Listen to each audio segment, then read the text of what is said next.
let me just start rolling with it. First off, I appreciate you sitting here with me. Like I said, I've been a big fan. I grew up watching wrestling. Been a big fan as long as I can remember. I used to watch Saturday Night Main Event with my dad and my brothers, and it was the thing to do. And you came on, and a lot of your colleagues came on and really blew us out of the water. The aim of our channel is to inspire and encourage other people, and to tell your story, a great story along the way. So we're very curious about you and how you got into this business.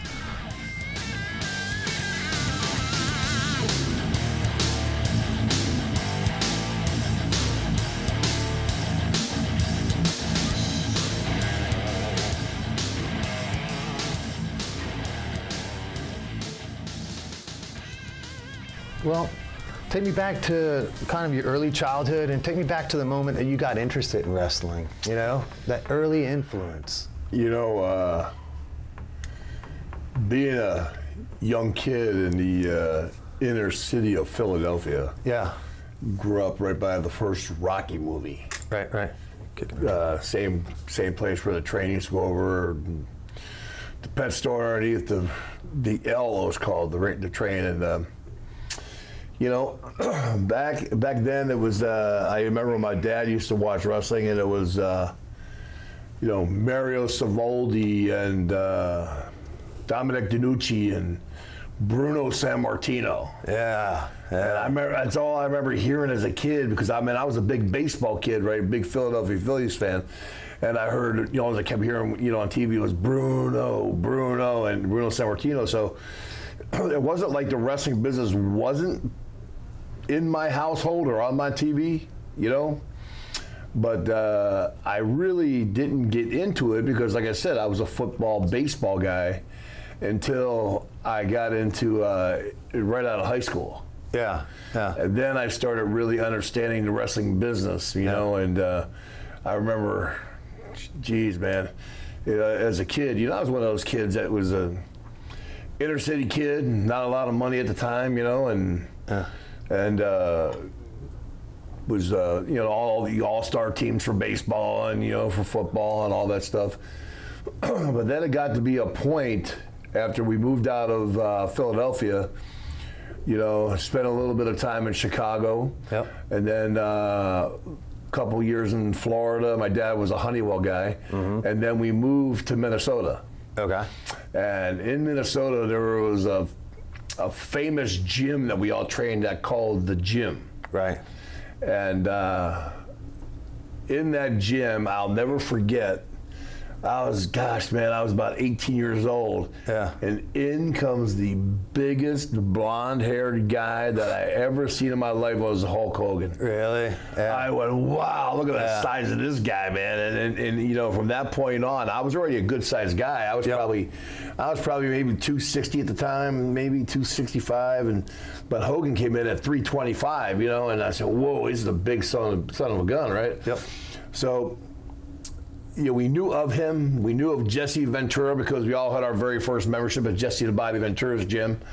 And, you know, guys like, you know, Jesse and Adrian Adonis and Larry the Axe Henning, we saw a lot, and the Crusher and Dino Bravo. All those guys came in and out of our gym to train because we had the only hardcore training gym in the city. And so that's kind of what got me hooked a little bit. And then I saw Hulk Hogan wrestle Nick Bockwinkel at the St. Paul Civic Center, and I said, bam, that's it. That's what I want to do. And that was, what age was that you saw Hogan perform? I was 20 years old. Yep. 20 years old, man. So like 1980, I saw Hulk Hogan wrestle Nick Bockwinkel at the St. Paul Civic Center. Now, when these guys were coming in and out of the gym, Jesse the Body, Hogan, were they approachable? Could you, you know, and did you approach them? You know, man, it was intimidating. You know, you got to think back, man. I'm a young kid. These guys are on TV. These guys are popular. But on the same turn, my partner and I, you know, we were power lifters. So, I mean, as much as they intimidated us, we intimidated them with all the weight we were throwing around. I bet. You know, as young kids, you know, we had, you know, Wayne the Train Bloom, who was one of the Beverly Brothers, you know, and then you had Nikita Koloff, myself, Hawk, you had Smash of Demolition. Yep.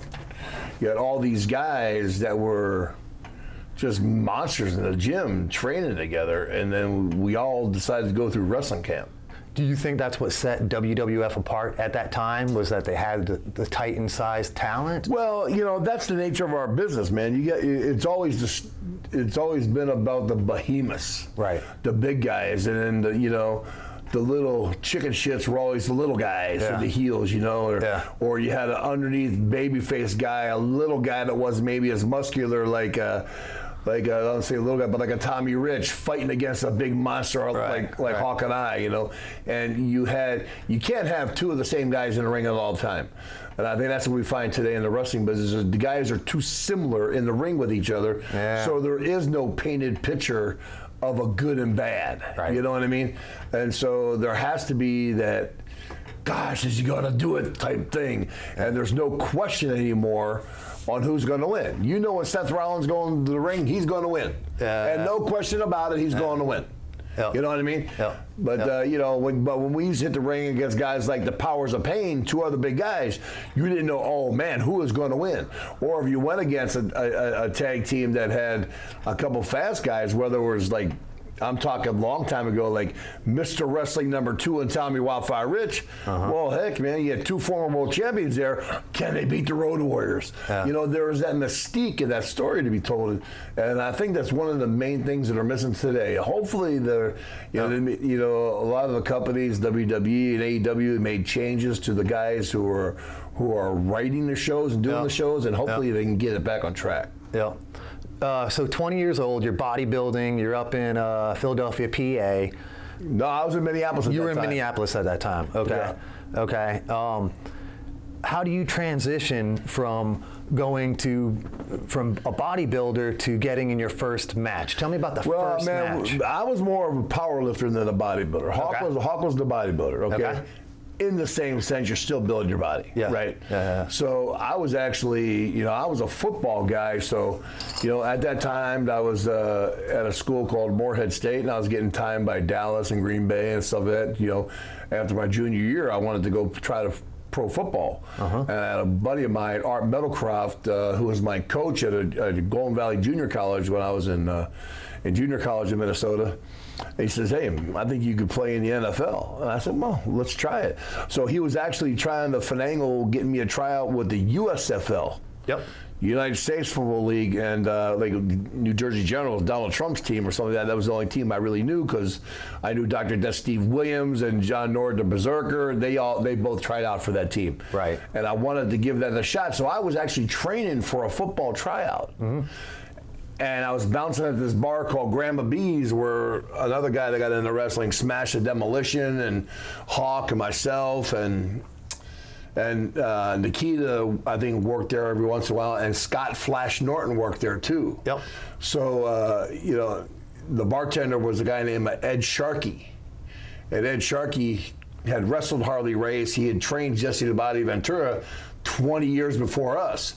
He says, hey, I'm going to do a new wrestling camp. You want to do the camp? And I'm thinking, well, doing a little bit of amateur wrestling in my past, I knew that the pummeling and stuff would be good for my wind. So I said, I'll do it while I'm getting ready for football.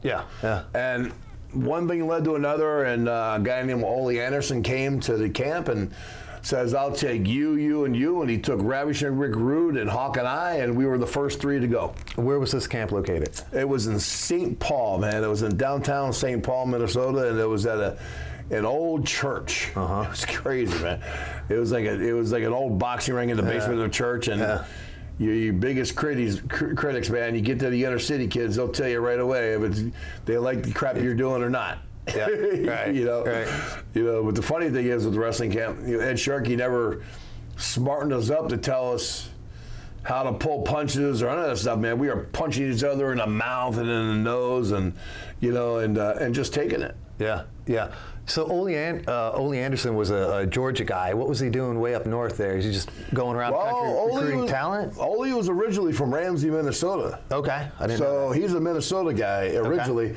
But, Ole and Eddie were good friends, and, it was a time, you got to understand, man, now you're at the time of the wrestling business, so the wrestling business was at an all-time low. And Ole was trying to kick it in gear a little bit down there in Georgia Championship Wrestling. He had a great stable of guys, Chico Santana, Paul Orndorff, you know, Tommy Wildfire Rich, Dusty Rhodes was there, you know, Mr. Wrestling 1 and 2, and Buzz Sawyer, Dick Murdoch.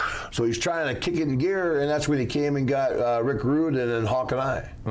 And to give it a little bit of oomph, you know, to try it. And we had no idea what we were doing. Ollie just came up there, and Ollie saw something in us that we didn't even know we had. Right. To be honest. In that transition from the Bruno Sammartino era, Billy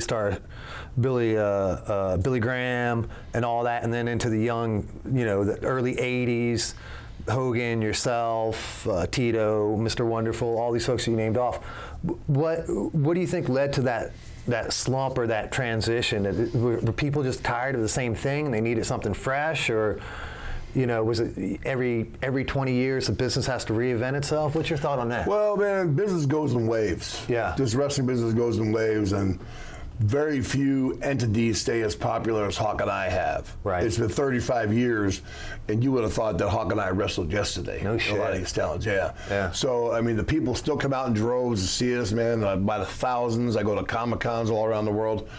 It was at a time where the wrestling business was dead on its ass. Right.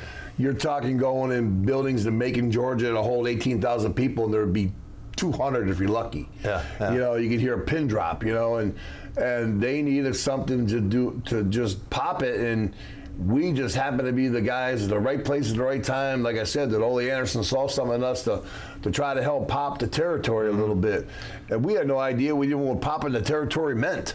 You know, all we know, there's a lot of great superstars who we used to watch on TV were there, and now we're in the same locker room as they are. Hell yeah.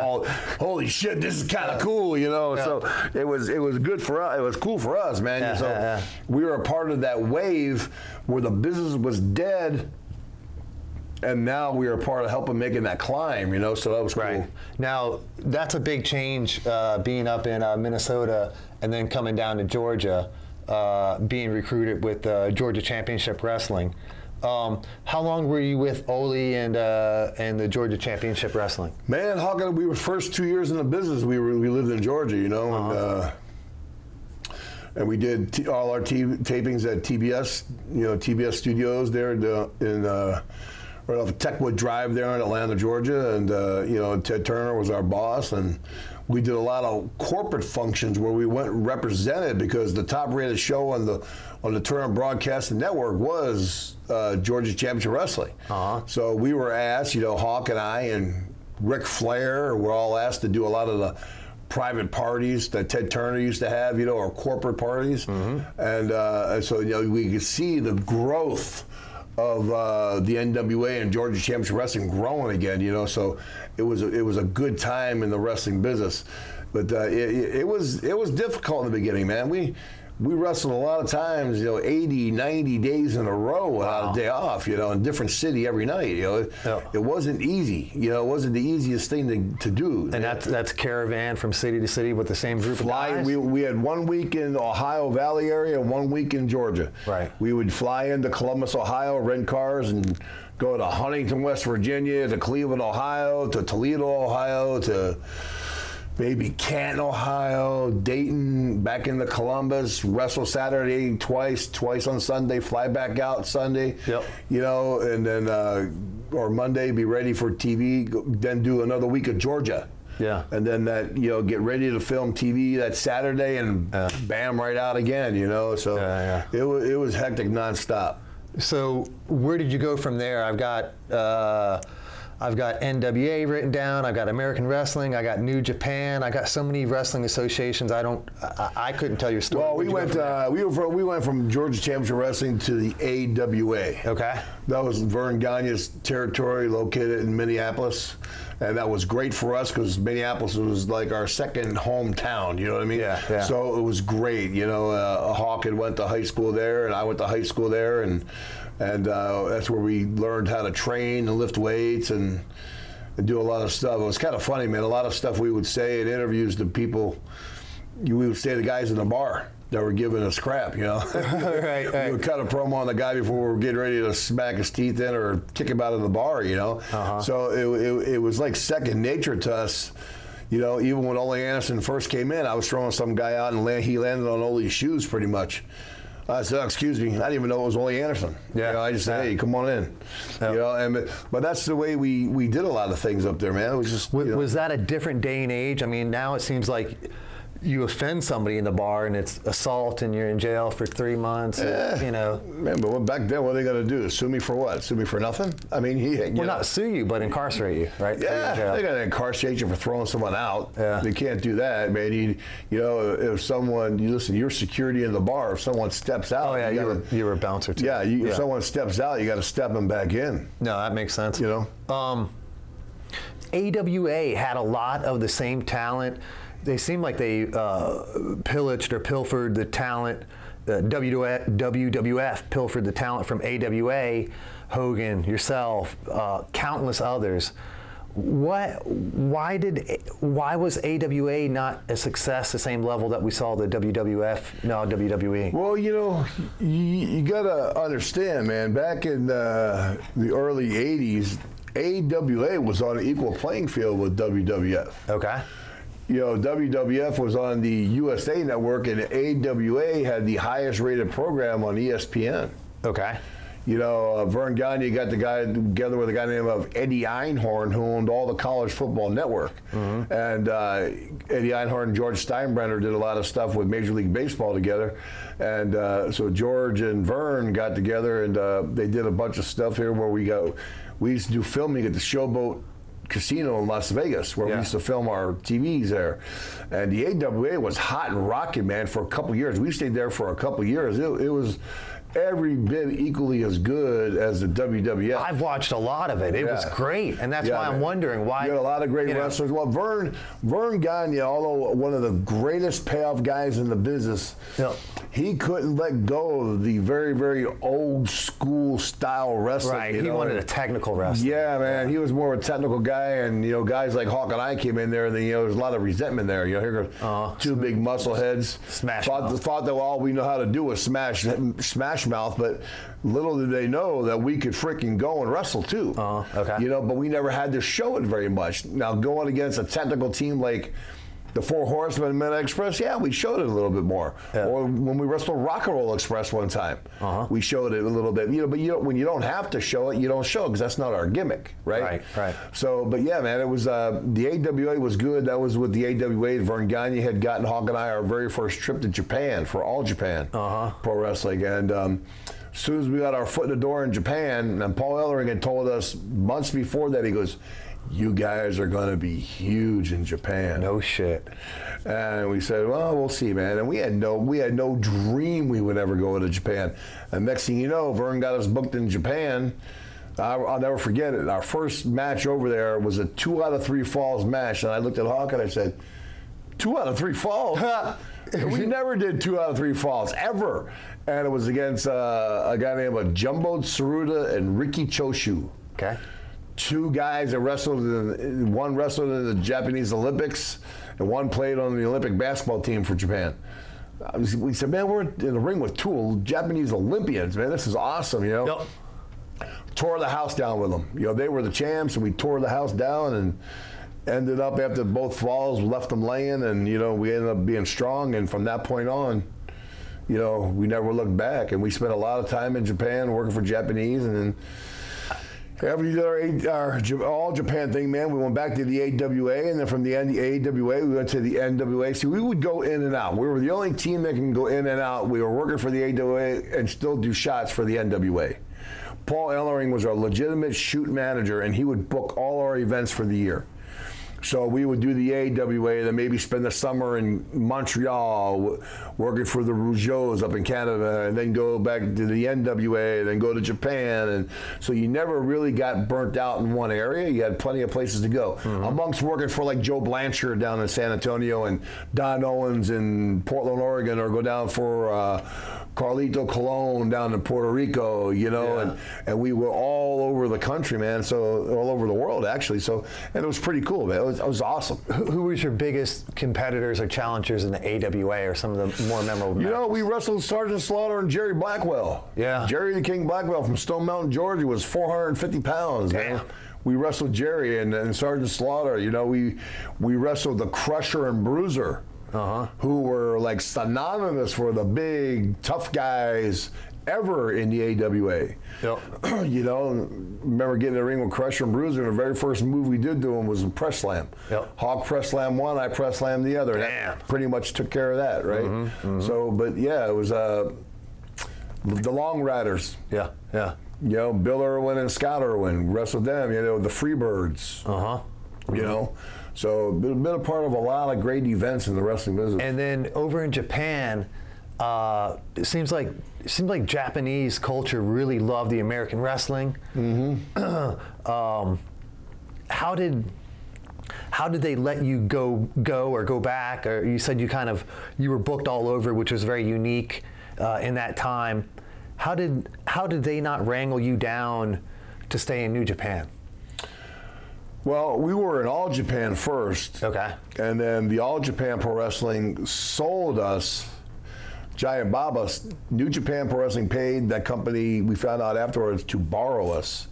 And once we got into New Japan Pro Wrestling, it was more our style. Okay. More fast-paced, going nonstop. Yep. And then Ricky Choshu and those guys were making a move to there anyway. Yeah. So it was like going with them over there to begin with. And the Japanese style just fit us perfectly, you know, because they had actually filmed us for about a year and a half before we went over there. Right, right. And then going over there, we just were like monsters at them. Just the videos we did, they just loved. And, you know, and our gimmick was, you know, taking care of business, and that's all that we did pretty much. We took care of business. And the Japanese people, which were a lot of technical guys, a lot of Olympic guys, now you got two street brawlers coming over saying, we're going to take over Japan. You speak any Japanese? Some words you really can't repeat on film. No, I speak enough Japanese how to get myself into the cab and go to McDonald's, eat breakfast, and go to Gold's Gym. And and then you mentioned AWA, NWA, NWA. You know, becoming the World Tag Team Championships. Tell me about that. You know, we had won the first NWA, which is Georgia Championship Wrestling Tag Team. The NWA champs were the Georgia champs. Okay. So we had first had won those in just like an amateur tag team tournament where a lot of teams just tried out, and we happened to be the team that they put over. And then again later on, we had, I don't know who won the fight, but I know we beat the Midnight Express for the Tag Team Championships when we were wrestling Jim Crockett Promotions. So you had all a bunch of different promotions going together at that time. You had Mid-Atlantic with Crockett, you had the NWA, you had Georgia Championship Wrestling. You know, it was just all, WCW was forming. There was a lot of stuff going on crazy. But Hawk and I were known as the only team to win the NWA, AWA, and WWF Tag Champs ever. And they'll never be repeated again because those companies don't exist. Yep. When did you guys first know you were over? That you're like, this is it. We've won the crowd over. You know, we've made, quote unquote, we've made it. I think coming from Georgia back to Minnesota, working for the AWA, and going there and selling out places like Salt Lake City, Utah, which never sold out, and selling out, you know, Denver, Colorado, and all these other cities that would do good business, but they never really sold out, you know, a lot, you know, and and then you know, and we were the main event every night, and we're going, dang man, we're doing decent business. And then when you finally went to Japan, and the reaction we got from the Japanese, when we got off the plane our first time in Japan, we got off the plane, we're in the terminal in the Narita Airport in. It's not downtown Tokyo. It's outside of Tokyo, about 4 hours outside of Tokyo. Yeah. And we're sitting there, and they said, Arimo-san, Hawk-san, you have to do face paint. We had just flown for 15 hours and drinking and everything else. And they wanted us to paint our faces. And we painted our faces, went in this interview room. And they said they had more people from Tokyo sports and newspapers and magazines anywhere than when Michael Jackson went over there. Wow. For Hawk and I. And we sat there, and what's the first thing they did is gave me 2 big, huge Japanese beers each, and it said "icky," which means chug. Because we kept saying, Japanese beers for weaklings, all this wrong. Little you know, the Japanese beer is twice as strong as the U.S. beer. But it was good, man, and from that reaction on, and from those interviews on, and then all the photo ops we did, we just became megastars in Japan. Right. Did you guys cut a lot of promos over there, or was it more just the presence that you had? Mostly it was a presence, but we did do a lot of photos. We did a lot of promos. We did some ads for train stations where boom boxes were real big, where our sound is loud and powerful. And we would be, and every train station in the country had our posters, like I'm talking 30-foot long posters in the train station that were bigger than life, of Hawk and I with boom boxes and vitamin drinks and all sorts of stuff, man. So would you get mugged, not mugged, but bombarded going down the street from the locals? Oh yeah. Well, because you're 2 feet taller than everybody. Yeah, so you stand out. You're walking out. You're a white guy for one. You're walking around in Japan, and everybody's a sea of black hair. And here we come with freaking mohawks or bandanas or our Zubaz pants on or whatever we had on, right? And we just looked like monsters. Any Japanese girlfriends? We had one or a few acquaintances over there, Sure. A lot of fun experiences, like anywhere else. But Japan was great, man. The Japanese cultures are very, very, how can I say this and not sound like a non-road warrior? It's really, really a beautiful culture. Yeah. I mean, the people, even the men are sweethearts, and the women are just so feminine. It's awesome. That's why I get a kick out when I watch girls wrestle like Kairi Sane or Asuka now. They're just so sweet and humble. They get in the ring and they're badasses. You know what I mean? I love that about them, man. The Japanese girls can go. Some of the most beautiful women in the world are Japanese. Totally. Sea of black hair. The hair's like silk. And, I've always thought that the Japanese culture was a very, very cool culture. Now, when you came back from Japan, what did you do then? Come back from Japan, we started working for Carlos Colon down to Puerto Rico. We'd go to Puerto Rico, St. Thomas, St. Croix, St. Martin, wrestle on those islands for a while, and come back. Then we go up to Montreal, wrestle for the Rougeaus, and go down to San Antonio, wrestle for Joe Blanchard, Tully Blanchard's dad, or Don Owens out in Portland, Oregon area, in Seattle, and go out to LA and wrestle. We would pretty much go all over the country. Whoever would call Paul Ellering to book us, we would fit it into our schedule to go everywhere. We weren't tied down to one organization, which helped us out. Besides, back then, there were no contracts. Okay. Nobody signed you to permanent contracts back then. Yeah. Those contracts didn't start until, late 80s. So it was easy for us. I have on here Beverly Brothers and Crush from Demolition. Smash from Demolition. There's a Smash? Yeah. Yeah. And then I have joining the World Wrestling Federation. Yeah, see, you had Mr. Perfect Kurt Hennig. Yep. Smash and Demolition, Beverly Brothers, Hawk and I, Ravishing Rick Rude, Nikita Koloff, Brad Rangans, who was an Olympic gold medalist or Olympic wrestler.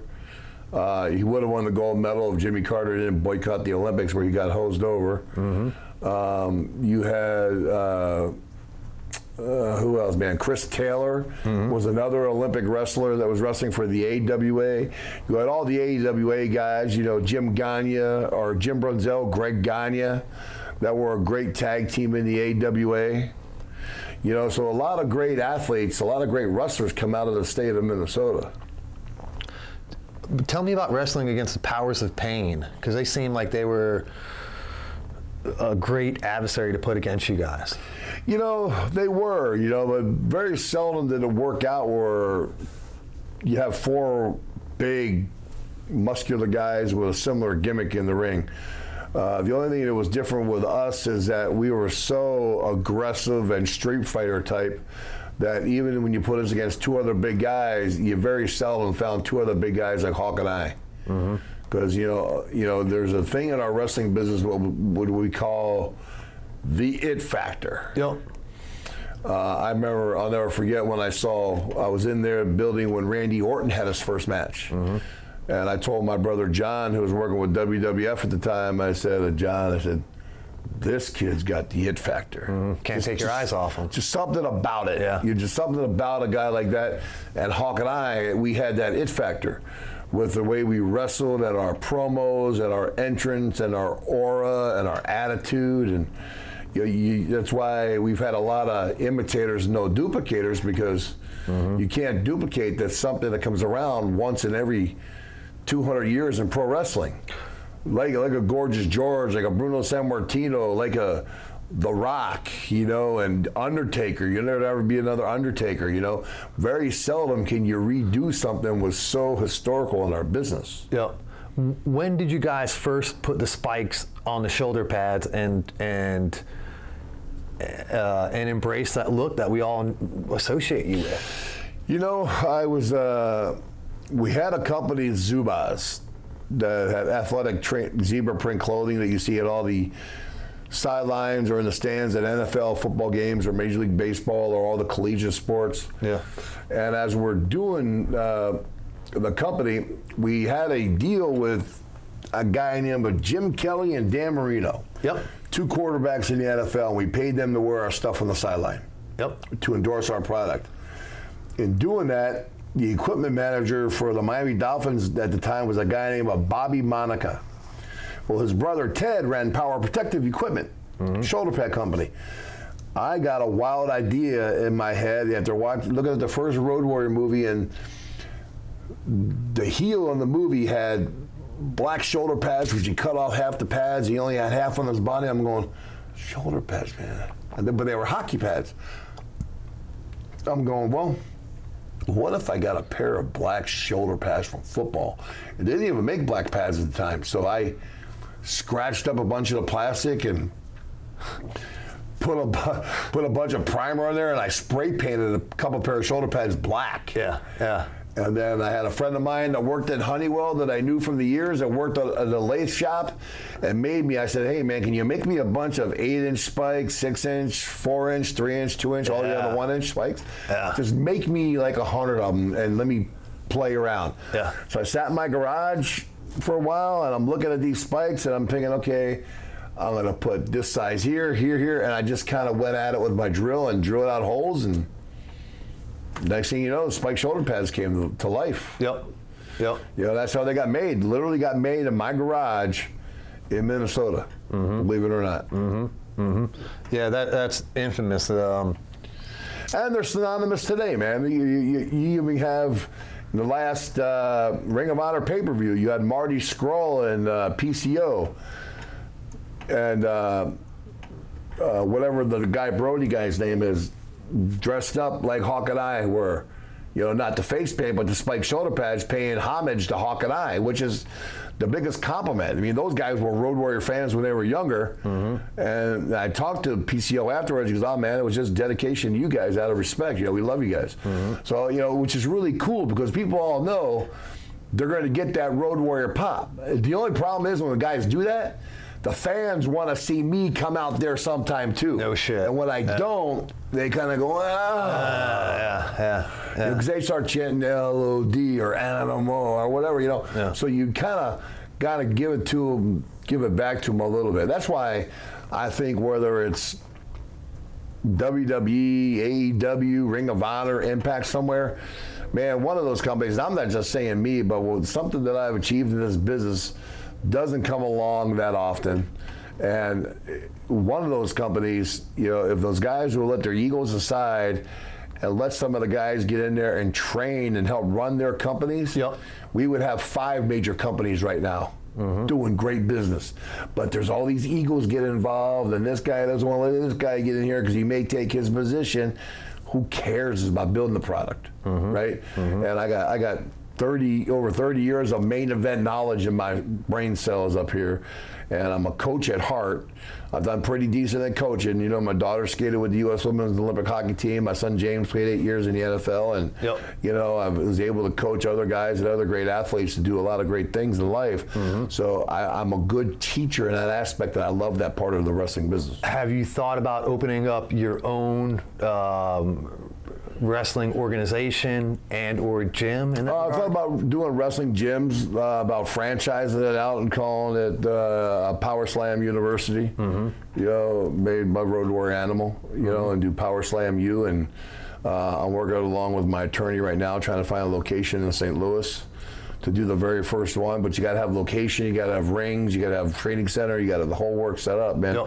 But it'd be a place to go to train guys, and you know, from there you can send them to places like NXT or anything else, because you're never going to be able to get in companies like WWE or anything else unless you go play with their baby. You got to go to their NXT. I guess nobody can train anybody unless you've been to NXT. I don't know. Right. But it's funny how the guys at NXT all pretty much were doing jobs for Hawk and I. You know, so we must have learned something in the wrestling business to be able to pass on to the next generation, and that's what it's all about, man. It's about passing it on to the next generation. You know, and I'm all about that. I'm all about passing that torch and handing it off and say, go ahead, man, have at it. You know, and that's what this channel is about: celebrating you guys. All the entertainment you gave over the great years, the action, all the fans that love you, and then giving you guys an opportunity to encourage and inspire that next generation, because you know, we all need that time to time, and we look up to you guys and we look, how the hell did they make it, and we want to be like you, and we want to be in that gang. And well, you know, man, people need to realize, if you know, Hawk and I had no idea we were going to be Hawk and I. Right. You know what I mean? Yeah. And we just happened to literally be at the right place at the right time. It's like anything in life, man, whether you're praying hard and God opens up a door, you got to walk through that door, right? And it's the same thing in the wrestling business. When that door opens up for you to get your shot, you got to go after it, man, with no holds barred. You know what I mean? It sounds cliche, but you got to go after it, because listen, you're only as good as the guy you're in the ring with. If the guy you're in the ring with doesn't want to work with you, you're not going to be squat. So, you know, and along the way, you got to remember those people that helped you get to the dance, you know. And when you start becoming bigger than that part of it, then you have issues in life. You know, and they could all be taken away, bam, like that, real quick. So you got to remember where you come from, how you started, what a struggle it was for you in the beginning. So then when you're teaching that next generation, you teach them to appreciate where they're coming from and where you're coming from. Because it's a problem in our business today, man. There's some people that go through NXT and get gifts in the WWE that don't even know what happened to wrestling 15 years ago. How can you do that and not know the lineage of pro wrestling? What guys paved the road, like a Dusty Rhodes or a Dory Funk or the Briscoes, for you to have that opportunity, and Johnny Weaver to wrestle, you know? I mean, you got to be able to know who was there before you. That's a big thing that's missing today, I think. I totally agree. Now, earlier at lunch or before, you were talking about the scaffolding match, which I believe happened at Starrcade '86. And I was looking at a picture that, preparing for this while you were in the other room. Tell me about that scaffolding match, because that seemed deadly. Yeah, man, the only picture I got of it is I'm standing on top of the scaffold, Hawk and I look like McGill the gorilla climbing the Empire State Building. Yeah, it was definitely a dangerous match. The scaffolding was only 3 feet wide. It was a regular, real fireman scaffold that they use when there's a fire up in some apartment building or a house complex or something. And, you know, it had those little half rubber circle notches in the scaffolding, so when it gets wet, fireman boots can adhere to them and not slide. Well, imagine when you fall down on them, what your skin does. Tears it open. Grips, tears it open. And if you go belly flop and slide, you're taking over. It's like a cheese, we call it a cheese grater. Because your skin would be like a block of cheese just going, peeling off layers of skin. But it was pretty dangerous, man. The first one in the Omni we did here in the great state of Georgia, in Atlanta, I remember, you know, usually when our crew would put up the scaffolding, we never had a doubt it was going to be good, right? Yeah. But when the union crew put it up, and they did not know how to tighten the cables good enough or properly, and we got up there and we're swaying like 2 feet side by side, and our crews were down there trying to tighten it up quick last minute, and you know, Hawk almost fell off climbing up the very first one. Good thing I had my hand in his back. You know, it was dangerous, man. What a lot of people don't realize about the first scaffold in the Omni, I've told this story a couple times. Okay. Hawk had broke his ankle or his tibia, the small bone in his leg, like 3 days before the scaffold match. Was at a hospital, got a cast on in Japan, flew home with the cast. Everybody saw him in the locker room and said, oh no, the main event's got a broken leg. Well, that's why now they you know, you don't let people go over to Japan anymore and do something, because that stuff can happen. Accidents happen, right? So I took athletic injuries in college. I taped up Hawk's leg, put a little wood splint on there, took athletic injuries in college, and bam, he cut that cast off, went up there, did the match, came back down with the hospital, got another cast put on. That's what you did. The show went on. We didn't take 3 months off. We went and fixed the problem for short term, made it through the match. No one even knew Hawk had a bum leg, and we made it fine. You know, but that was us. Do you think your level of tenacity has been one of the keys to your success and to set you above? And is that something that you think is missing in this generation, or is that just as well the people that have succeeded to have that tenacity? Well, I think anybody who's been extremely successful and has had a big name in the wrestling business has had that tenacity. Yeah. I mean, think about it. Look at the Bruno Sammartinos and the Hulk Hogans and Hawk and I, Ric Flair, the Four Horsemen, you know, guys like that. You know, even guys from earlier than that, you know, Vern Gagne and the Briscoes and the Funks going over to Japan. You know, Terry Funk would have broken bones, and I remember seeing him in Japan with ice bags on his knees and his forehead and his elbows, and to go 100 miles an hour the next night, you know. And, you know, guys like that, that's why they're known to this day, you know, with the big names, you know, and those guys are going to be lost, man. Once this whole group of guys are not here on this earth anymore, bro, a lot of these guys girls aren't going to be in demand anymore like we were. It's a different generation, because we superseded generations of wrestlers, you know what I mean? We made it through to the other side, you know. I mean, I wrestled the Vern Gagne era, to past the Vern Gagne era, through our era, to, you know, to the next era. Even if today if Hawk were alive, there's no doubt in my mind we couldn't be wrestling and be tag champs. Even at our age now, because we just have that it factor to take care of business and know how to work with A, B, C, and D. Because you can't work the same with A as you can with B or C or D and E. You got to work with them all differently. And today, if you watch everybody's match, it's the same and the same, the same, the same, and the same. Boring. As great as Ricochet is, same match every time. Same flying head scissors, same dive, flip over the top rope, boom with the half twist. Same thing all the time. You can't do the same thing all the time. That's not how you're telling a story. And a lot of great stories were told. 1990, take me to that day that you signed with WWF. Take me to that moment, that day, that feeling. What was that like? You know, 1990 was our second go-around with WWF, going to the Vince McMahon's house. We never worked for him before, but it was our second go-around where we decided, okay, we're going to work with those guys and see. It was great in the beginning. Great when we had our title match in Madison Square Garden against the Nasty Boys. Where we won the WWF Tag Team Championships. Literally got a 15-minute ovation from the crowd, which was cool, because you look at the audience and you know, there's Regis Philbin and Lou Ferrigno and, you know, a bunch of actors were in there watching us, you know, and it's like, Hawk, I looked at Hawk and said, man, this is freaking crazy. We've gotten loud reactions before, but this is nuts, you know? And, because I've wrestled the Wrestle Rocks and, you know, New Orleans Superdomes and the Tokyo Domes and all that, but this, Madison Square Garden was like the pinnacle of New York wrestling, right? And we won those championships, and that was the big three that we could win. We already won the AWA and the NWA. Now here we are at the WWF, and we won. But you know, shortly after that, man, then the mind games start playing, and then you know you're on a gentleman's handshake of what kind of money you're going to make, and then you make a lot less than what you're agreed upon for a gentleman's handshake, and you know, and it just got to be one thing after another, and it just you know, got to be the point where Hawk couldn't take it anymore. You know, you just said, I've had enough. Yep. Wrestling the Nasty Boys.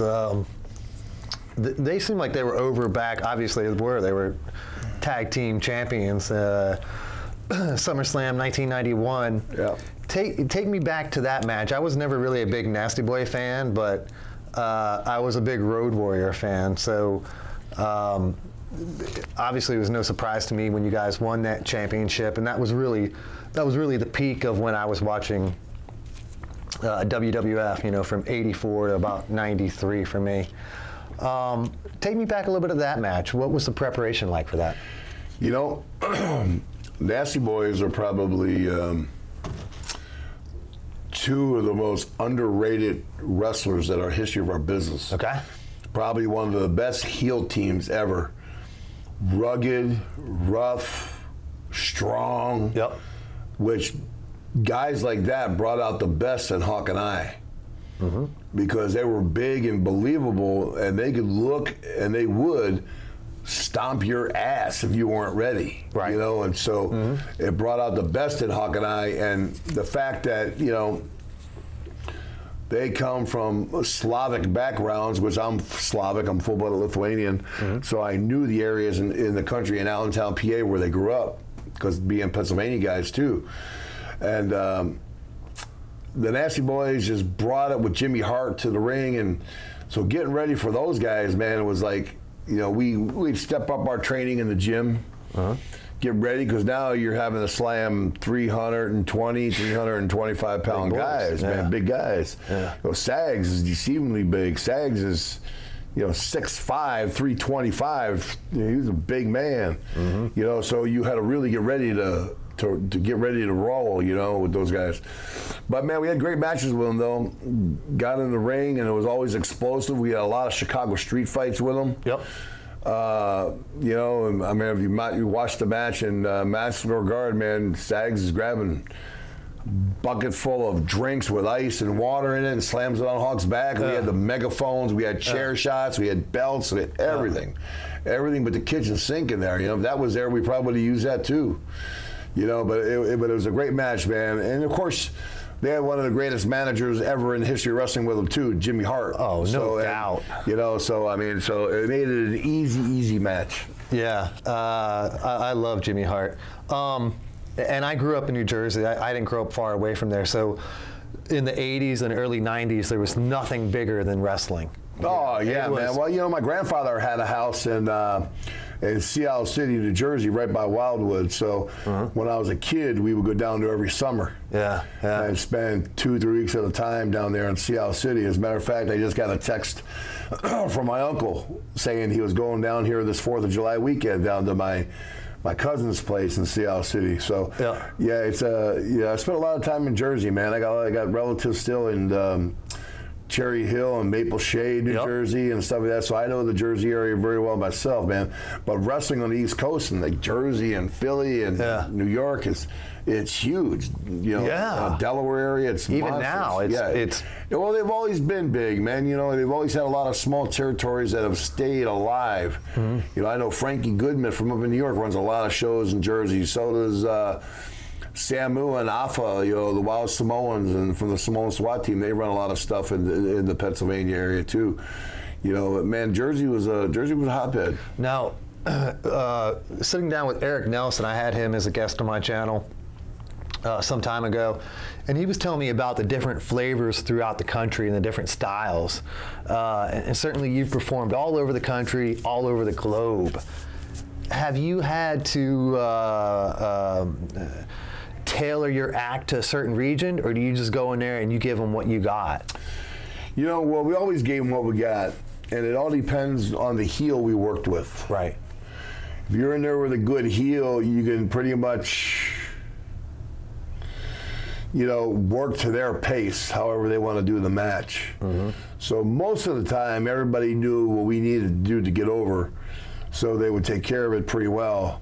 But once in a while, we had to change our strategy up a little bit when we were going against the bushwhackers, who were the sheep herders back then, because you can't go 150 miles an hour because they weren't able to go 150 miles an hour. But we would not. That's what got us over more than anything else. When we were heel or babyface, we never changed who we were. We were always the Road Warriors. And too many times, guys changed their whole demeanor because they're a heel or a babyface. We had the luxury with the face paint and everything else. We didn't have to do that. Tell me about wrestling with Sting. One of the all-time WCW greats in my mind, and something that everybody loves, and it seems like a natural matchup with you guys. Tell me a little bit about that. Well, a lot of people don't realize that Sting almost didn't even make it to the NWA. Okay. Jim Crockett Promotions, Jim Crockett, the owner, came to me when we were sitting there one time, and he says, "Hey, just want to throw something by you guys." And Hawk says, "Well, I talked to Animal, we'll make the decision." So I talked to him, he explained to me, and he goes, "Got this guy in paint." Now, we knew of Sting and Jim Hellwig, the Ultimate Warrior, when they were the Blade Runners. Right, okay. And, kind of copying Hawk and I's gimmicks. So we didn't give it really much thought. But, that the UWF became defunct. Bill Watts sold his company. So Warrior ended up going to WWF, and then Sting was left by himself. And Jim Crockett came to us, he goes, "Hey, we got this young kid, he's blonde hair, does the face paint thing. We like to bring him in here, but if you guys don't want to bring him in here, we won't bring him in. You guys are our guys. We don't want to insult you. I'm just calling you out of respect and bringing you to my office out of respect to see what you think." Yep. And I sat there and I said, "Jimmy, let me think about it." And I thought about it for a little bit. I said, "You know what? Why don't you put him with Hawk and I, and we'll call them Brothers in Paint. We'll let them tag with Hogan and I in six-mans all over, give them a little bit of the rub, and get them introduced to the NWA, and then you can do whatever you want with them after that." And that's what we did, man. Before Dusty became our six-man champion partner, Sting was with us for a little bit, and then we started working angles against Flair and the Four Horsemen, and then Sting went off with Flair, then we went off with Tully and Arn with the Four Horsemen gimmick, so it worked out perfectly. Yeah, almost wasn't even, almost, there was almost not a Sting at one time. I didn't know that, and this is some of the cool shit about sitting here with these interviews is... Yeah, but listen, would Sting have made it on his own probably somewhere else? Yeah. Probably, because he's a great piece of talent, but that's how close this business is and how close it came to him not getting it or not making it. I mean, it was somebody saying, "Yeah, okay, it's fine with me." I could have said, "No, we don't want to do it." Now you're climbing even a steeper hill uphill. Yep. Yeah, it helps when people give you a little bit of a push. I got written down here, Paul Ellering and his puppet, the ventriloquist that he had. Oh, that stupid doll, Rocco. Rocco, yeah. Yeah. WTF. Yeah, WTF was right. Yeah. Well, we were so strong in the WWF, they were trying to figure out a way to soften us up. Now, how do you soften up the Road Warriors without beating them up all the time? You can't. Even if you beat us up, the people were going, "Bullshit." They didn't buy it, right? So they said, "What can we do to soften them up? How about we tug at the heartstrings of people?" So they want, and that's when they started doing real in-depth storylines. So here we are trying to pretend we're going through Chicago. We find our long-lost puppet in the projects. I guess, there's a lot of kids that go to things like that when, if you're, nothing against it, but if I was an autistic child or someone like that or something like that, I could see it. But now here we are seemingly two normal guys saying, "Oh no, where's my frickin' puppet?" I don't know if Vince was trying to do it for real or trying to rib Hawk and I. And now that I look back, it had to be a horrible rib because we made sure that puppet never came back from London, England.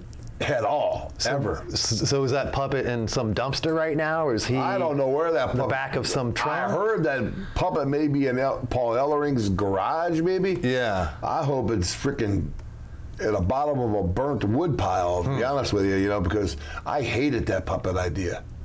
As much as I hated that drunk angle that they made Hawk do on that Titantron, where he fell off the Titantron, I hated that angle too. It was stupid and worthless from the beginning, and I knew it. And that was with WCW? That was with WWF. WWF? Where they made Hawk portray that he was drunk and high all the time. He would fall down in the ring and trip over the ropes and go out there with the oddities and dance and all this other stuff. It was just a dumb gimmick. And why do you think they did that? I mean, a lot of times, man, there's a thing in the wrestling business called ribbon on the square. I think they did it as a rib, but they were shooting at the same time. They were being real. Hawk had its issues with substance abuse. We were getting dark into the dark era with WWF at the time. Vince pulled us in the office and we're getting ready to go dark, which means that's when DX was born and all the other crap was born. And they said, we want to do this angle where Hawk's all messed up all the time and everything else. And here Hawk and I are, with the Ultimate Warrior and Hulk Hogan, the three top selling good guy stuff, babyface gimmicks in the company, making hundreds of thousands of dollars a freaking month on the sales. Yeah. Now you want to have us do a thing where we're Hawk, my partner's drunk. They originally wanted me to do it first, and I told them absolutely not. Yeah. I had a kid in elementary school, a kid in junior high, and a kid in high school. No way I'm going to have him go to school to go through all that shit, getting in fights, saying, "Oh, your dad's a drunk." No, I'm not going to do it. I refuse to do it. No. Hawk didn't have any kids, so Hawk volunteered, but it wasn't a very good thing for us to do. But Hawk was trying to be a businessman to show Vince, "Hey, I'm here. I'm coherent. I want to do great business." And to be honest with you, they took advantage of Hawk. Then I got here, Hawk, I guess Hawk hurt his back. I hurt my back. You hurt your back? Yeah. Okay. Yeah, okay. Yeah, okay. And then you guys, Hawk went over to New Japan for a little bit. And then I have... well, that's all part of where Hawk was all messed up on the substance. Right. Okay. He quit right after that time that we were over in Wembley Stadium, SummerSlam '92. Sold out, 90,000 people, Wembley Stadium. I think Hawk and Jake Roberts and I think Jim Neidhart or Nord the Berserker were all going to get suspended because they got pissed dirty, right? On piss test. Yeah. And they failed the test, so Hawk decides, well, I'm tired of this crap. I'm a grown man. No one's going to tell me if I can't smoke pot or do what I want to do. Not pay me enough for this crap. And which at the time I could see Hawk's point, but then again, it's a business. Any business you worked for, whether it's 3M or Honeywell or somewhere else, they're going to tell you if you're playing for the NFL, you got laws and regulations and rules you got to follow, right? But Hawk said, I quit and ended up taking off and went to New Japan by himself and left Ellering and I hanging. Yep. Ellering and I actually went to TV in Hershey, Pennsylvania, and Hawk never showed up. We're going, where the hell's Hawk? And he didn't even tell us he quit. He told the office he quit.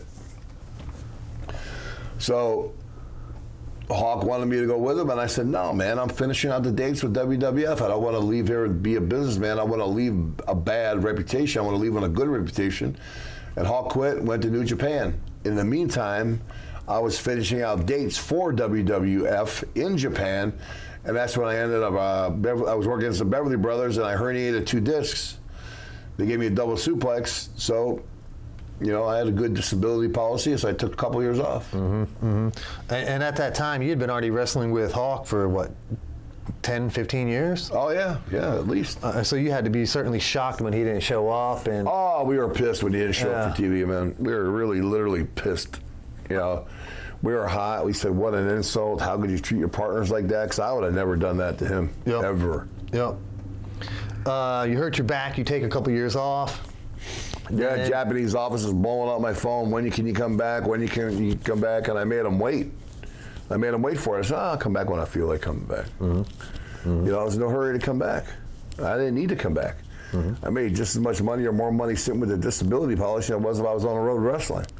So I took my time, and then one time I said, okay, they wanted me to walk Hawk and Kensuke down to the ring. Kensuke was Hawk's partner in Japan. Yep. And I walked them down to the ring, and the reaction I got from the Japanese people was freaking through the roof. Then my phone really started ringing from the Japan company, right, from New Japan. And finally I said, okay, I'll come back. And I came back. When was that? Do you remember? I want to say, man, you know, 93, 94, around that time. Then I got here, 1996 WCW, the Road Warriors reconnect. I got matches with Faces of Fear, Steiner Brothers. Tell me about some of those. You know, we didn't have a long stint in WCW. You know, we didn't, at the time, that office was kind of all over the place and didn't know which way they wanted to go with a lot of things. And WCW had their deal with New Japan, but we already had our own deal with New Japan, so we didn't want to ruin that. So even when we went over there working for WCW, Hawk and I were the only ones that would dress with the Japanese in the Japanese locker room. All the WCW guys dressed in another locker room, which caused a lot of friction. But it wasn't our control. Japanese guys say, hey, you're working for us this trip, you come dress with us. You got to go where they're paying you, you know, so that's what we did. But we wish that ride with the WCW would have went better. I think if we could have cleaned it up and got everything worked out with WCW, I think we could have helped that company still be in business today. You know, but it was one of those things, man. It just didn't work out. Now, WCW, I remember in the mid to late 90s turning on WWF. About 93 is when my attention started waning for the WWF, and I remember turning on the WCW and seeing all the guys I used to watch on WWF performing there, and thinking, oh, they have a deal together. They're, you know, affiliates, they're associates. And, you know, I don't know what's happening behind the scenes. I have no clue. Well, back then, nobody was under contract to stay with a company. Right. Everything was done by handshake. So if you were with a company for a couple months, you didn't like the way it worked out, you went to the other company. That's just the way the business worked. If you didn't like that company, you could go work out with one of the smaller companies like Don Owens out in Portland. Yep. You can make as much money in Portland, Oregon, a lesser known name of the company, out there working every night of the week, but you're driving home every night. Yeah. So you didn't have to stay on the road. Yeah. You work for WWF or WCW, you're away from home, sleeping in a hotel. So a lot of the guys didn't want to leave the comfort of being in their own house either. You know, you had that going on there. You had the Von Erichs in Texas. You had UWF and Bill Watts in New Orleans, you know, and then you had the Rougeaus doing it up in Canada. Yeah. The AWA was doing the same thing. You were home every night in the AWA. But, you know, but WWF and WCW stepped out, and that made it look like they were the big time, and everybody wanted to go there. 96 and onward, you know, say 95 to 2000, seemed like WCW had acquired much of the talent from WWF, and were poised to, you know, take over the industry. You know, you had the two competing against each other, which many people would say really catapulted and was some of the most interesting and most compelling wrestling because of the competition. In your opinion, why did WCW not take over and continue to run past the WWF and are out of business today? Egos. Yeah. Egos, man. Egos. Back when it was, when Hogan was the main event in WWF, and then Hawk and I were main event against the Horsemen, the NWA, we were selling out everywhere. Yeah. We would wrestle the same night in Philadelphia. They would be in the Philadelphia Spectrum. We would be in the Philadelphia Civic Center, and both buildings would have 20,000 people. Yeah. Same night, same time. Yeah. And literally 5 miles away from each other, the buildings were. That's how hot wrestling was. We were in 20 million homes a weekend. Mm-hmm. But then it got to be, egos start getting involved, and, you know, jealousy start getting involved, and next thing you know, guys from WCW were jumping to WWF, and the WWF guys were jumping to WCW. It got all messed up. Then people left and started going strictly to Japan, and it's mostly the problem with the well, even now you see comments that are put out on Twitter, you know, Seth Rollins just got done apologizing for a comment saying, "Oh, you do what I do day in and day out. You know, you when you become the best in the world, you love being the best in the world." He'll regret that comment someday.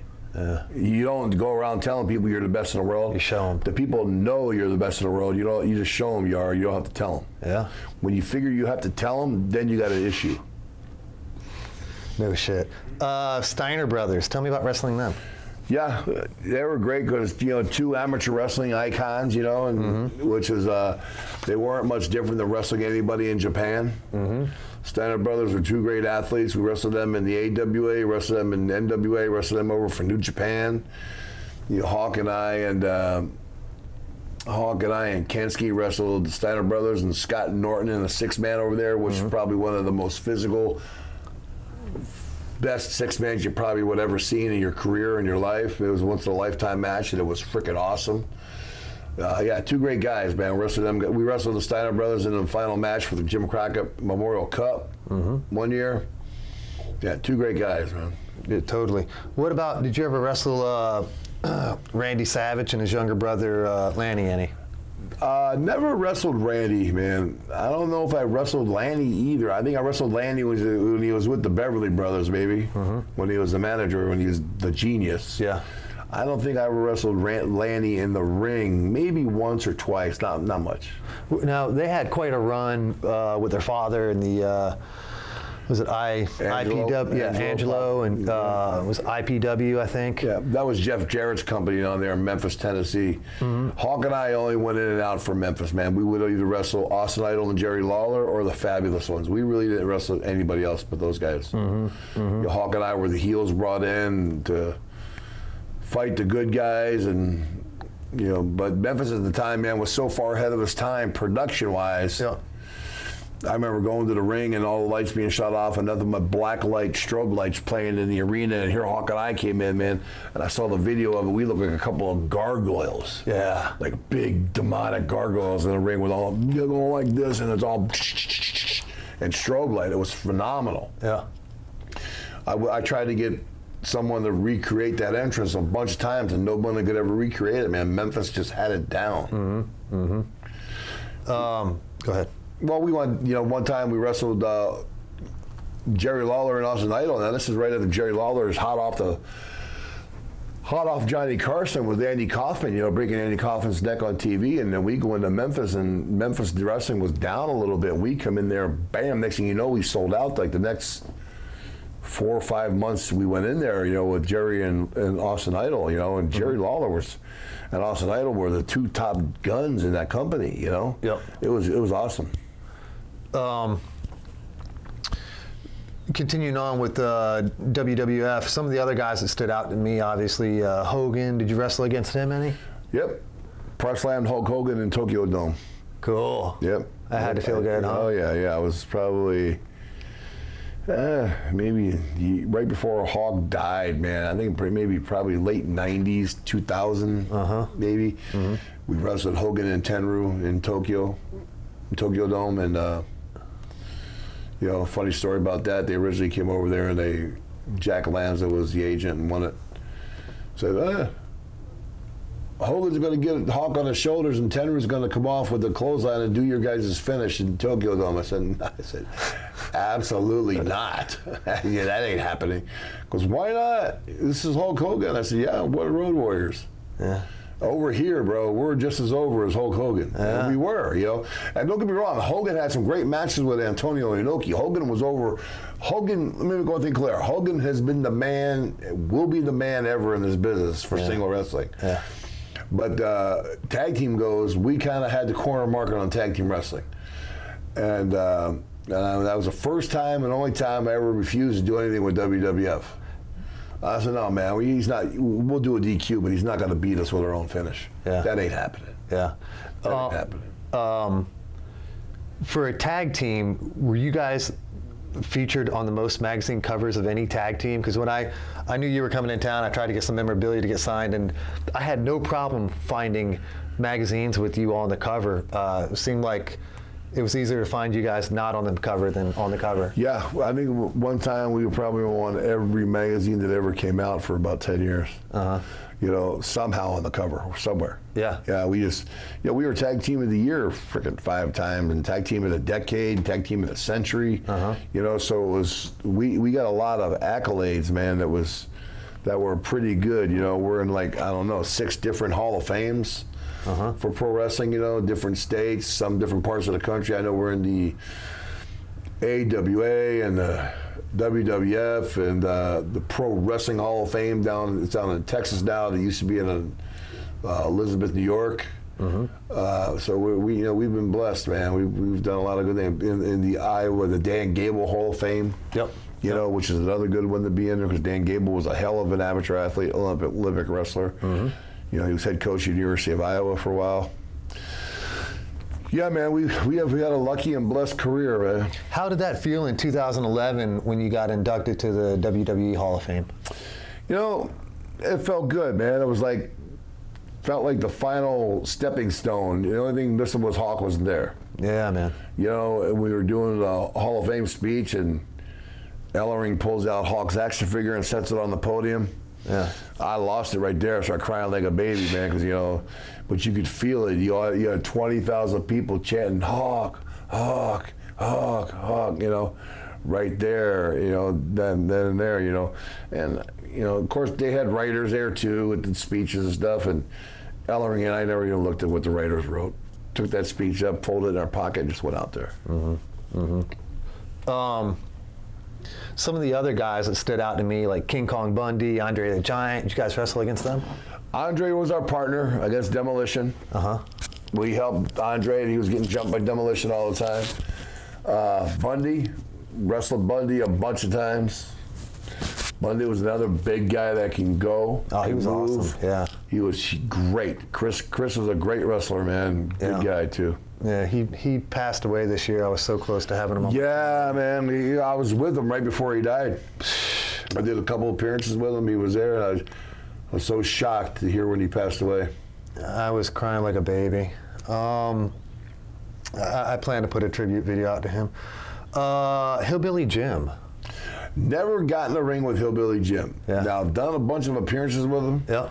Done a lot of wrestling, like your wrestle cons. I've done wrestle cons with him. Yeah. You know, it's funny, you know, you go on WWF's fan site or WWE's fan site, and, you know, even during WrestleMania time, and you look at the greatest tag teams of all time, there's Hawk and I at #1. Yeah. I've never done a single fan fest for WWE. Wow. Explain that to me. How do you not have someone like me? Because every time when we were there, that they did a meet and greet or they wanted somebody to say hello to the fans or anything else, they always were calling Hawk and I. Hey, Road Warriors, Animal, what need you to do? We need you to do a meet and greet and sign autographs. Yeah, sure, no problem. Never refuse nothing. Never give anybody a hard time. We were always the go-to guys. Then after Hawk dies, I never got asked to do a thing. Which I think is kind of weird, since you still have one half of the greatest tag team of all time alive. Yeah. Why you wouldn't use me at your events, you know? So. February 1997, Monday Night Raw, Road Warriors versus the Headbangers. Tell me about that very briefly. About the that. Manhattan Center. Yeah. Is where we had just come back to WWF, and Jake Roberts was the booker. Vince had Jake doing the book, and I think they were trying to see what kind of reaction they were going to get. And we freaking tore the roof off the place at the Manhattan Center. Wrestled the Headbangers. They were trying to tell us that the Headbangers were the next greatest team, and they didn't want us to kill them and everything else. And originally, Jake Roberts, who was a booker, wanted us to get beat by the Headbangers. I shook my head and I said, this doesn't sound right to me. So I went to Vince McMahon. I said, you really want us to get beat here? If you really want us to get beat here, we'll get beat, but how's that going to help your business and help the tag team situations if you have the Headbangers beat us, who's got 0 wins under their belt? No, who told you want to get beat? I said, Jake. So they changed it up and we ended up getting DQ'd, but we still gave the Headbangers our finish afterwards anyway. Mm-hmm. Mm-hmm. And then we all know how that worked out at the end. Where's the Headbangers now? They're not sitting with me, that's for sure. Chicago street fight with Ahmad Johnson against the Nation of Domination. And then I got the Road Warriors against the Hart Foundation, and I presume that's Anvil and Brett the Hitman? Yeah, we did in WrestleMania, we did a Chicago street fight with Ahmed Johnson, who was the top single guy at the time, against Farouk, Kama Singh, and The Rock in the Nation of Domination. Okay. And, I think maybe, who's the other member? There's one more member of the Nation. Can't remember who it was. But anyway, that's where The Rock, he was getting ready to go off as The Rock by himself. And we worked, and it was the most ominous sight, man. When you look at that match, you see Hawk and I and Ahmed step through the curtain. Yeah. It was like, holy shit. Three bad motherfuckers. Oh, bro, there's some 3 bad guys coming down to the ring now. Uh-huh. And we actually had a pretty good match against the Nation, man. It was pretty good. D'Lo Brown was the other one. D'Lo. Gotcha. Yeah. D'Lo was the other one, and Kama Singh was around the outside. So you really had 4 members of the Nation. Plus, you had Jamie Dundee and the other guy, 2 little white guys that were with the Nation of Domination too. So we actually wrestled 5 guys that night, and we ended up leaving them all laying. But it was really a good time, man. That was a great WrestleMania, man. I'll never forget that WrestleMania. And then the Hart Foundation, we wrestled up in Calgary. Tell me about that. Well, you go up there and they have a whole bunch of baby faces, and up there in Canada, we were immediately the bad guys. So Hawk and I and Stone Cold Steve Austin and Shamrock wrestled Owen Hart, Bret Hart, Jim the Anvil Neidhart, and the British Bulldog, all family members up there in Canada. Tore the freaking roof off the place, man. It was awesome, loud. I mean, those guys were so over in Canada. I never seen anything like it in my life. Like anything else, man. WWE was hot shot at the time. They didn't take advantage of that situation. They should have. How did you prepare for that match with the Hart Foundation? There's no special preparation for any match. Okay. You just get ready. You know your craft. That's what you go to school for. That's what you learn. And once you learn your craft, man, you just keep perfecting your craft. That's what it's all about. The day you quit learning this business is the day you may as well quit. Were you friends with those guys outside of the ring? Yeah, I used to train with the British Bulldog. We used to work out together in the gym all the time and everything else, and it was good. Now, Brett and Jim, not too much, because everybody was on different schedules during the day before a show. Hawk and I and Warlord were early guys in the gym. Warlord and I and Davey Boy trained together and hung around. When Hawk and I weren't training together. So you gotta hang around the guys where you're going to get a good workout in. Yeah. It's not all about drinking on the road and partying and getting all messed up, man. You got to be able to train. You don't train, you're not going to stay in shape. Yep. And I guess there was a lot of drinking on the road and partying and everything else. I mean, is it the rock star type of life? Oh, yeah, man. Well, you're a freaking superstar. Yeah. I mean, you know, you're on TV every weekend. Yeah. You know, sometimes, depending on the show, 2-3 times a week. Yep. You know, like when we were on the AWA, we were on Saturday and a Sunday, and if I was doing an NWA taping, so I would be on an AWA taping twice a week, then on the NWA taping again, so 3-4 times a week, people were seeing us around the country. Yeah. That's what got us to be the Road Warriors, you know. And even with WWF or WWE, you know, then they started having one channel. They had Raw, then they had, you know, another channel, and then, you know, they had Raw, then they had the Superstars program, and then they, you know, so right there's 2 programs even with WWF. How do you guard yourself at that time? Do you have a bodyguard? Do you have a manager? Do you have a handler? Do you have somebody screens your phone calls? I mean, you've got to be bombarded. We did it all ourselves. Really? We did it all ourselves. Hawk and I didn't need any bodyguard. Yeah. Yeah. You know, Paul Ellering did all our bookings for us. Yeah. 90% of them. So Paul would tell us, yes, this is good for you guys. No, this is not good for you guys. I think we should take this one. No, don't take that one. Yep. And Paul helped us out tremendously. Yep. And you were with him for quite a while, though. What, 20 years? Yep. Paul was great, man. I got 1997 Road Warrior split. And then I got WrestleMania 14. Well, that's the same time frame as when, you know, Hawk went to New Japan. Okay. I mean, yeah, because right after we got back together, after he went to the Japan thing, we were together for the rest of our career. Right. So there really was no split after that. Yeah. Then I got WrestleMania 14, Legion of Doom 2000, and your new look with Sonny as your in-the-ring manager. Tell me about that. What brought that on? You know, I think it was something that, you know, they had nothing to do with Sonny. Sonny was already over, doing her little Sonny gimmick, you know, and then Hawk and I were over, and we were just coming back from, Hawk had like 2 drug suspensions in a row, so we had like 5 months off. Yeah. You know, so we came back and they were looking to, and they didn't want to get rid of us all the way because we were so strong and powerful that we were selling merchandise like crazy, so they were going to kill gimmicks, because otherwise you would have killed hundreds of millions of dollars of merchandise, right? Sales. So they said, okay, how can we repackage these guys? So they repackaged us as the LOD 2000, which we changed our haircuts a little bit and came back. We both had flat top haircuts. Didn't change our face paint, but we had the flat top haircuts and different look, and came out with her. And then pretty much we said, screw that, man. We're the double mohawk guys, and that's our look. Yep. That's what we like, and that's what we went back to it eventually. Yep. You mentioned Hawk being suspended for drug abuse. Is that drugs and alcohol? Is that steroids? Is that everything? No, man. We never got suspended for steroids. Okay. Because whatever we did do the steroids, which everybody did at the time we did them when they were legal, so no one ever got in trouble for steroids. Most of it was not alcohol, because there's no law against alcohol. Yep. So it'd have to be drugs. Sure. You know.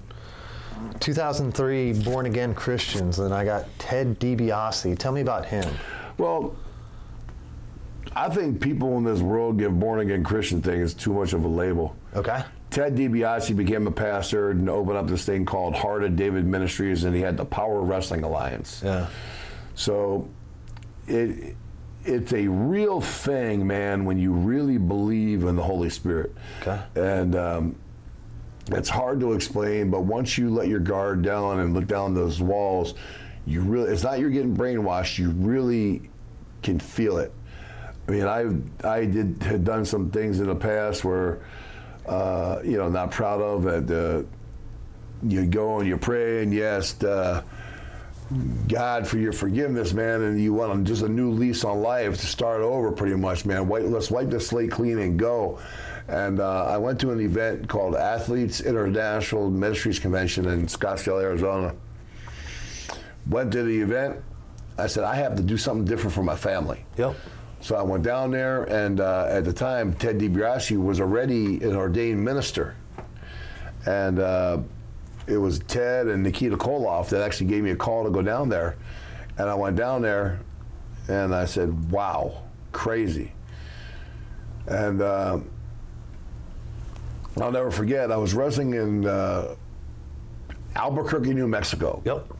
And I just come back and I get in my gym. Now, this is after Scottsdale and after Nikita Koloff down in Albuquerque. He gave me his book, A Guide to Christian Living, threw it away, gave it to me the second night. I went like this. And Nikita and I've been friends with Nikita since I was 15.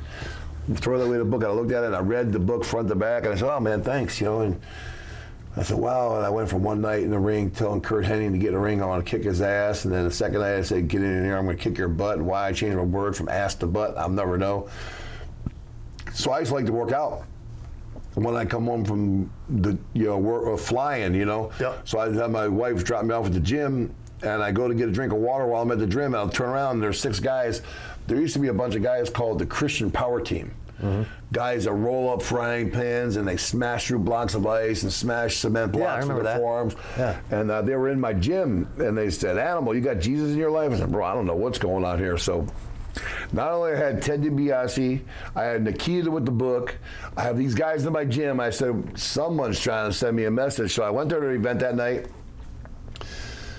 did all the strength stuff, which I said, I could do all that stuff and more that these guys were doing, until I put where the carpet meets the road, and they did an altar call. And if anybody in the Christian faith knows what an altar call means, is you got to confess in front of the congregation. You confess your sins, and you want to start over with Jesus. And we went to take the step forward, and my son James, who was 11 years old at the time, said, Daddy, let's go, and grabbed my hand. We all went. Wow. And it was freaking powerful as heck, chills, man. Yeah, man. And you could really feel that the Holy Spirit was involved somehow. The Holy Spirit doesn't ever get involved by accident. It's always in a good way, you know? Mm-hmm. And so we did that, and then we continued on to do wrestling events with Ted DiBiase. Got to wrestle in front of the whole congregation down there at that Phoenix First Assembly, which had 10,000 people inside of a Christian church wrestling and doing stuff like that, and found out that more huge, big pastors loved wrestling and got into going, and it was something we believed in, man. We would do a regular wrestling event, bill it as a regular wrestling event, and at the end of the wrestling show, DiBiase would come down and say, hey, Road Warriors, let me take you back to the top. Let me make you all these millions of dollars again. Let me be $1 million man. Money can buy happiness. And we would tell him, well, let me tell you something, Mr. $1 Million Man, you can't buy us because we've already been purchased. Yeah. Bam, you hit them. You do an altar call. Same thing that we did in the church. You have people do it, but now your ring is your pulpit. And you use that, and it's a very good thing. And it's not fake. It's all real. But it was a different way to reach people. And we just wanted to tell people, hey, listen, no different than Hulk Hogan going there and saying, say your prayers and eat your vitamins, little Hulkamaniacs. We were doing it in a different way. You know, hey, you ain't got to be a coward to say you believe in God, you love God. Who cares? So what? It's what you believe in and what you like. So what? The age of the closet Christian's over. And that was basically our message, you know, and it's still to this day with us. Yep. With my family, the age of the closet Christian's over. Yep. I still do events with Ted DiBiase and Nikita Koloff, and I'm not a Bible banger. I'm not going to shove it down your throat, but if you want to talk about it, you want to discuss it, I'll be there for you. You know, like the way you have to be obedient. It's like those doors I talked about opening up.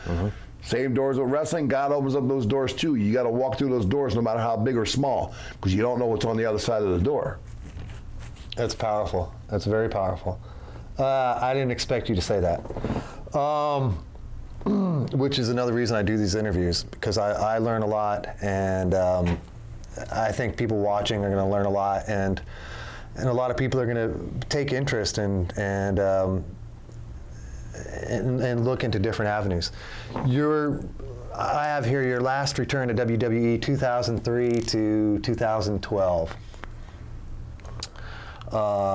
Versus Rob Van Dam. Oh, with John Heidenreich? Yeah. Yeah. What, I got here, Hawk's heart attack, 2003, age 46. My dad died of a heart attack at age 56, 18 years ago to 2 days. 2 days would make 18 years. I know how bad that sucks. Obviously, you were with Hawk for 20 some odd years. I was with Hawk longer than I was with my first marriage, longer than with my wife. What impact did that have on you, Joe? You know, I was vacuuming my pool, in Plymouth, Minnesota. Actually, Medina, Minnesota. I had a little 8-acre place there, man, and pond on it. Fished with it all the time, and so I'm vacuuming out my pool, and I got a call from a friend of mine from Brooklyn, New York, Bob Mullerin. Yeah. He's a photographer.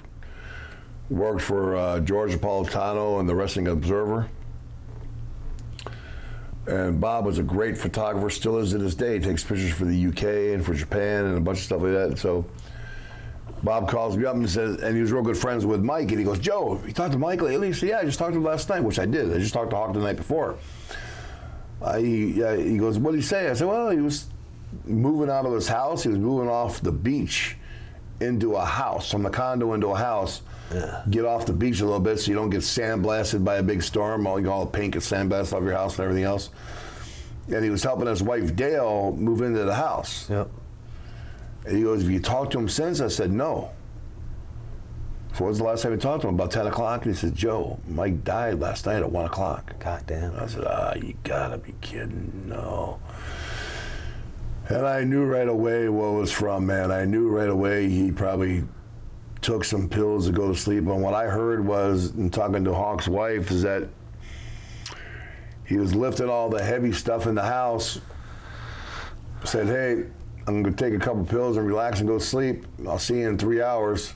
And wanted to make sure all the heavy stuff was lifted out of the condo into the house, and everything was cool for her. And he went and slept, went to bed, and never woke up.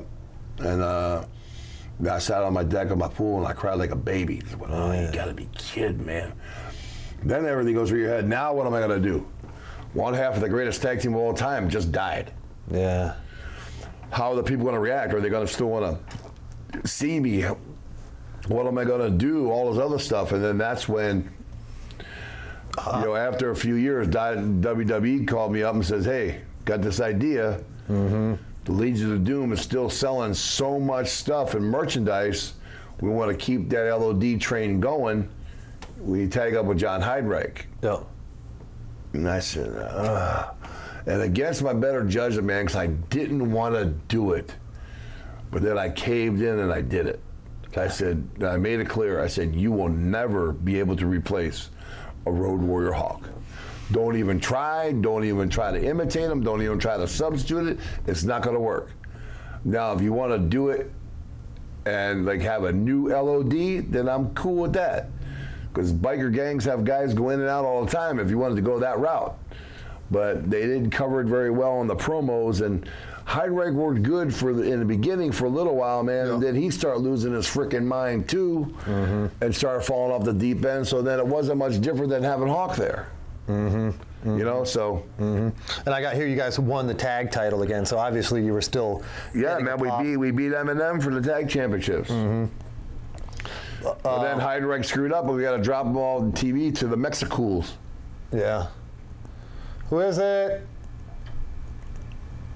Yeah, we're right here at the end here. That's a shame. All the merchandise. Do you get a cut of any of that? Yeah, I get a quarterly bump from all the merchandise, but our quarterly payment. That's another thing too, which discouraged Hawk and I working for WWE or WWF. Yeah. We were told everybody was on the same merchandising contract, which is total bullshit and a lie. Yeah. We should have got paid 10% like a normal pro athlete does, and we got paid 0.1%, half of 1%. And we got hosed on hundreds of thousands of dollars, probably millions of dollars. Come in. I believe that's the War Kings, which is the perfect segment. Come in, guys. So I've been sitting here for a while with Road Warrior Animal, and we get a knock at the door, and really it was leading to my next question. I've heard a lot about these guys, the War Kings, and I've spent a little bit of time on Twitter. I've spent some time on Facebook, and I've been watching what they're doing. Tell me the story of how these guys came aboard to be the next generation of the War Kings and taking the baton that you've been running with for over 20 years, and how you met them and what you saw in them that you thought that they were worthy to bring under your belt. Well, Crimson owns a company in Clarksville, Tennessee, called Tried and True Pro Wrestling, right? So went down and worked for Crimson, and we did a couple little things in the ring, and I saw these guys, and you know, there's always something like I was talking to you about before, you know.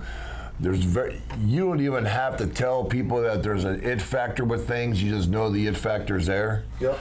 And when I stepped in the ring with these guys, and just the reaction we got in the ring there together, I told Crimson, I think at first, I said, this shit's gonna work good. This shit's awesome.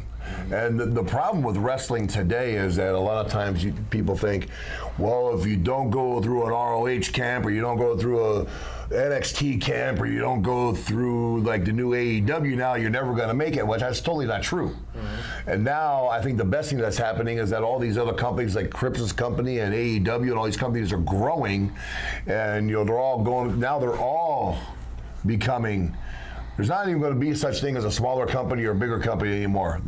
It's almost kind of back to the way it was with the AWA and NWA and WCW and, you know, WWF back in the day. Now you have guys, you know, Joe Blanchard had a company down in San Antonio, and Don Owens had a company in Portland, Oregon, and you had Carlos Colon had his company in Puerto Rico, right?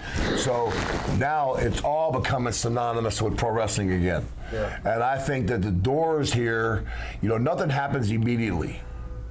And the more that we have been together in the ring, the reaction and the unification becomes stronger and stronger and stronger. You know, I mean, listen, Jax is not going to be Crimson. Crimson's not going to be Jax. They're not going to be the Road Warriors, but you know what? They could be the best version of what the Road Warrior mentality can be together as the threesome unit. You know what I mean? Yeah. So, and that's what we're striving for. You know, we want to have these guys, I want these guys to have their own identity, but then again, have a similar identity and the respect that Hawk and I had in this business. And the only way to, like I told you before, there's weasels and there's weasel slappers. One of Hawk's famous lines. Well, you know what? You're looking at weasel slappers right here, because you got to kick ass and take names in this business, and unless you do, you're never going to get any respect. And that's what we're all about.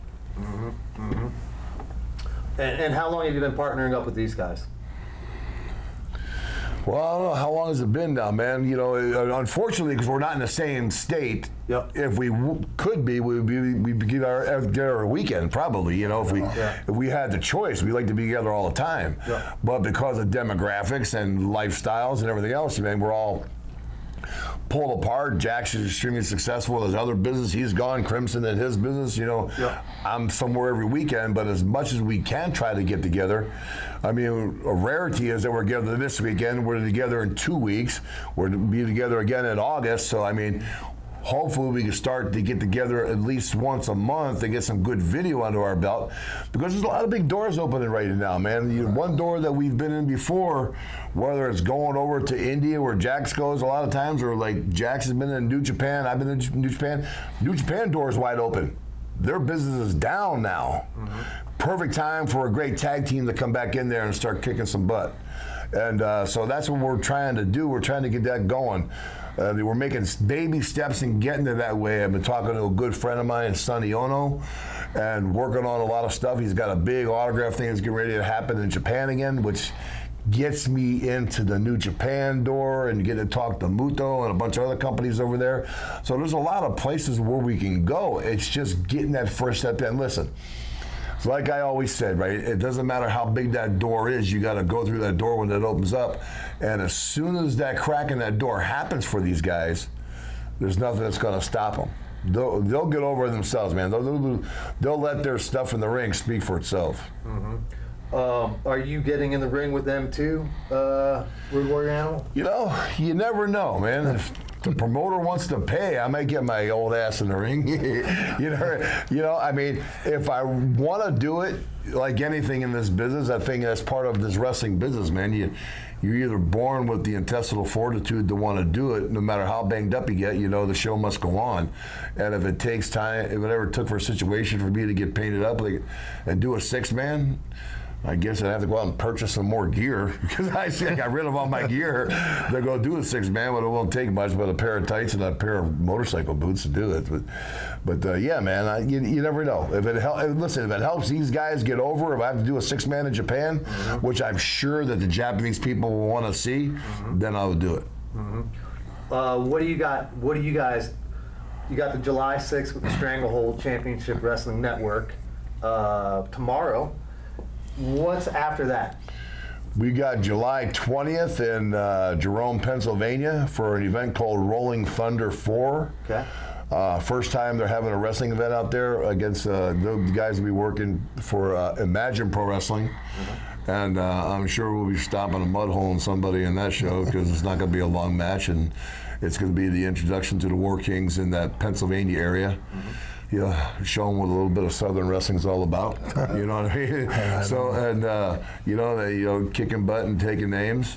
But that's it's for a good event, man. That there's a charity event. I think that Mike Rose, who's putting it on, is wanting to donate some of the proceeds to a Wounded Warriors type of donation. And last year we raised $30,000 for 2 families in need who had kids that were born with strokes. So, I mean, whatever the cause, man, it's always good to do a charity event and get in there and help out families, you know what I mean? And then we'll be together in August, too. I don't know, Crimson, what's the name of your event? August 17th, Summer Showdown 2 in Gallatin, Tennessee, right outside of Nashville. Okay. We'll be together again for a big event out there. And just right now, just planning that summer schedule, trying to line up some more dates together. So. I think it's one thing I was telling him before, man, before you guys walked in here, man, all the events that I've been involved with Crimson there at that Wilma Rudolph Event Center, they packed the house, man. Whether it's 1,200, 1,400 people in there, it is sold out every time. And did a bunch of NWA, co-NWA shows there with Ring of Honor and stuff, some Impact stuff, and so they have they are definitely one of the hottest growing companies in the South right now. Joe, you got any last words for us? I'm going to go ahead. You've been very gracious with your time. I'm going to go ahead and wrap up with you. And then turn it over to these new young bucks, your proteges. The only thing I got to say is, man, get ready, wrestling world. It's a beautiful time in the wrestling business right now. Companies are opening up. Companies are forming. People are jumping ship left and right. And as soon as somebody jumps ship, it just leaves that door open for someone else to jump in. And we're ready to jump in. So any companies out there that are looking for a great tag team, just give me a shout, give these guys a shot. We're ready to rock and roll. Fuck yeah.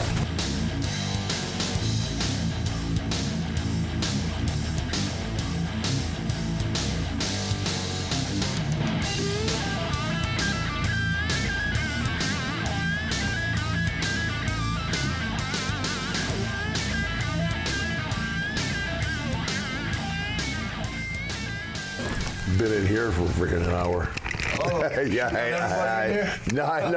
At least we get I've actually been pretty nice. I haven't really buried anybody, so well, maybe 1 or 2 people, but not too much.